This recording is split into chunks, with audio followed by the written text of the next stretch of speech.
5 વર્ષના વાળા વાયા એટલે એક દી રાતના 12-1 સમયે પોતાના ઝૂંપડામાં હોતો તો નોલું ડોકમાં લાકડાનું ફળું હતું ને એમાંથી માતા મેલડી બોલી, હમદ એ હમદ એ હમદ, આજ તારો બાપ યોગ્ય અને 5-5 વર્ષના વાળા વાયા, મને મેલડીને ભૂખ લાગી છે, મારે ખાવું છે, મને કઈ ખવાય ના.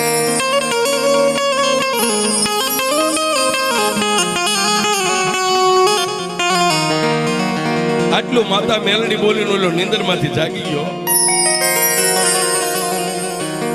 પોતાના એ ફાટલ ટોટલ ગોદડાની પથારીની માલપા બેઠો થઈને ડોકમાંથી લાકડાનું ફળું બહાર કાઢી અને નજરની સામે આમ ફળું રાખીને એટલું કીધું, માં મારી મારા ઘરમાં ખાવા ખોરી જાર નથી અને આવી વેળાએ મારી મેલડી તે મારી પાસે ખાવા માંગ્યું, હું તને હું ખવાનું.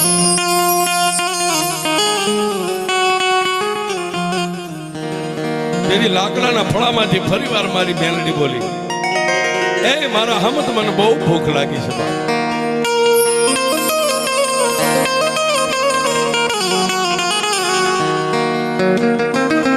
મારે મેલડીને તારા હાથે મુઠ્ઠી કણુકો ખાવો છે, મને ખવાય.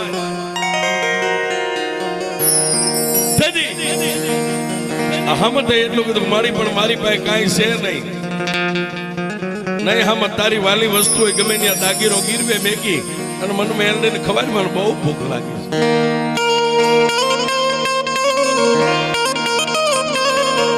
સાહેબ આટલું કહી અને માતા મેલડી લાકડાના ફળામાં બોલતા બંધ થઈ ગયા. દિવસ ઉગ્યો, જાગી અને પોતાની ગરીબડી પત્નીના ખંભે હાથ મૂકીને કીધું, ગાંડી આજ મારા બાપની દેવી મેલડીએ મને જગાડ્યો તો. માતા મેલડી એમ કહે છે કે મારે ખાવું છે. પણ સાહેબ પોતાના ઘરમાં વાલ વીટીએ નહીં, પહેરવા દાગીનો સોય અને ગીરવે મેકીને મેલડીને ખવાનું. ત્યારે ખાનદાન ખોયડાની દીકરી ગરીબડી બાઈએ પોતાના ધણીને સામે નજર કરીને આંખમાંથી આહુડા મીંડા પડવા એટલે પોતાના ધણીને કીધું કે એ ધણી રોજ નહીં.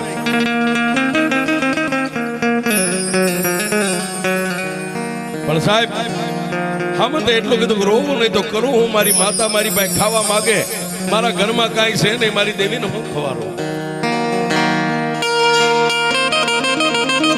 અને ભાઈ એ છેલ્લા શબ્દમાં તો મારી મેલડી એટલું બોલી હતી કે તારો દર દાગીનો ગીરવે મેકીને મને ખવાય, મને મેલડીને ભૂખ લાગી છે.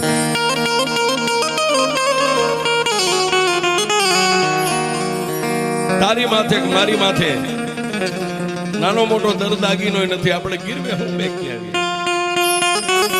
પણ સાહેબ જોજો, માતાજીના ભુવા હોય કે માતાજીના ભગત હોય, જિંદગી જીવવાની ક્યારેક મજા આવે. તમારા સંસારના રથના 2 પૈડા હરખા હોય તો તમને ભજન કરવાની મજા આવે છે. નકર આ માતાનું ભજન ન થાય, ભુવાથી નહીં ન થાય. જેવું પાત્ર હોય ને એવી જેના ઘરેથી બાઈ હોય ને તો દેવીઓનું ભજન થાય, નકર ન થાય.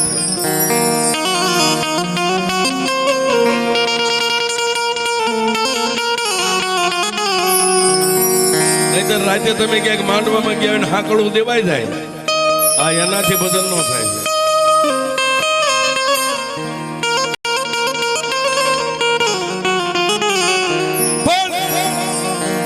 હામતની આંખમાં જયારે આહોડા પડવા માંડ્યા ને, ફાટલ ટોટલ હાડી હતી, એનાથી પોતાના ધણીના આહોડા લૂખી અને એટલું કીધું કે એ દાઢી મૂછના ધણી, રોતા તો અમે બાયુ હારી લાગીએ, તમે રોવો તો રૂડા ન લાગો, બંધ થઈ જાવ, રોવાય નહીં.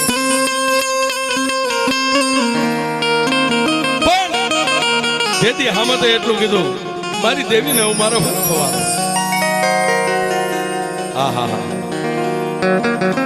જેથી એ ગરીબડી બાઈએ પોતાનો દીકરો એક બાજુ આમ હોતો હતો ને સાહેબ, દિવસના 9 વાગી ગયેલા અને ખાટલામાં પોતાનો એકનો એક દીકરો 13 વર્ષનો હોતો હતો ને, પોતાના ધણીને કીધું કે આપણી પાસે એક દાગીનો છે, પણ ઓલા ગરીબડા કોળીએ હમણાં એટલું કીધું પણ ઘરમાં કાંઈ છે નહીં, અને તું એમ કહેશ કે દાગીનો કયો દાગીનો?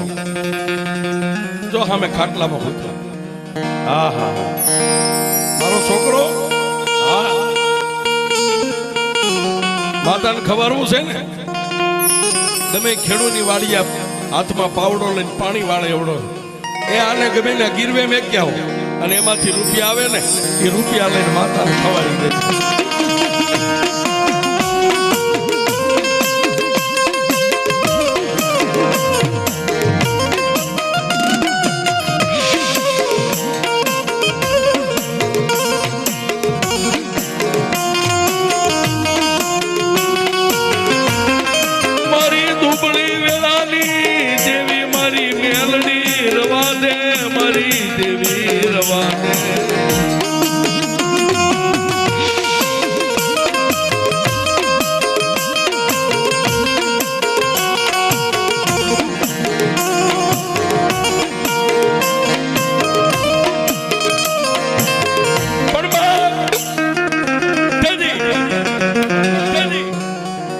પોતાના ગરીબ ધણીને સાનો રાખીને એટલું કીધું, જો આ ખાટલામાં હતો ને એને ગમે ખેડૂની વાડીએ હાથી મેક્યા હોય, અને એની ઉપર કોઈ દયાવાન ખેડૂ આપણને 100 રૂપિયા આપે ને, એ 100 રૂપિયા લઈને એની માથે માતાને આપણે જમાડી દઈએ. હવે રાજી ને સાહેબ, પોતાના દીકરાને જેને ગીરવે મેકીને દેવીઓને જમાડી છે તેની દી કહેવાય છે.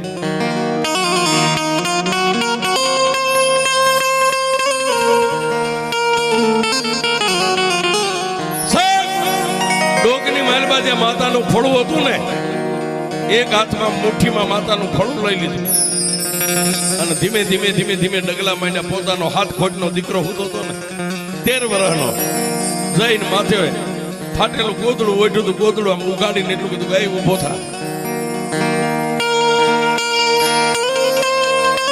ઊભો થા. સાહેબ 13 વર્ષનો દીકરો કાચી નીંદરમાં માયખું ચોળી ઊભો થઈને એટલું કીધું, હા બાપુ તારે નાવું હોય તો નાઈ નાખ, કપડા બદલાવે તો બદલાવી નાખ, હાલ મારી હારે તારે આવવાનું.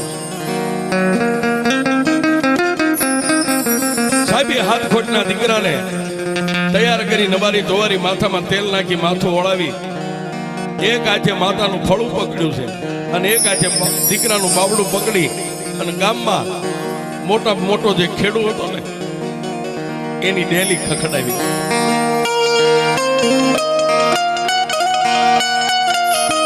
હે ભાઈ,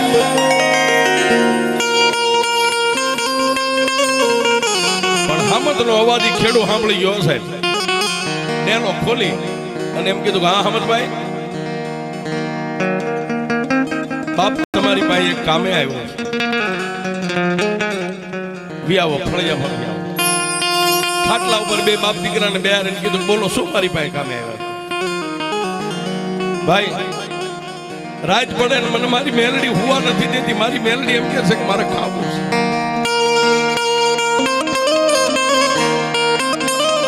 મારી પાસે 2 રૂપિયા નથી, મારી માતાને મારે ખવાડવું, મારે શું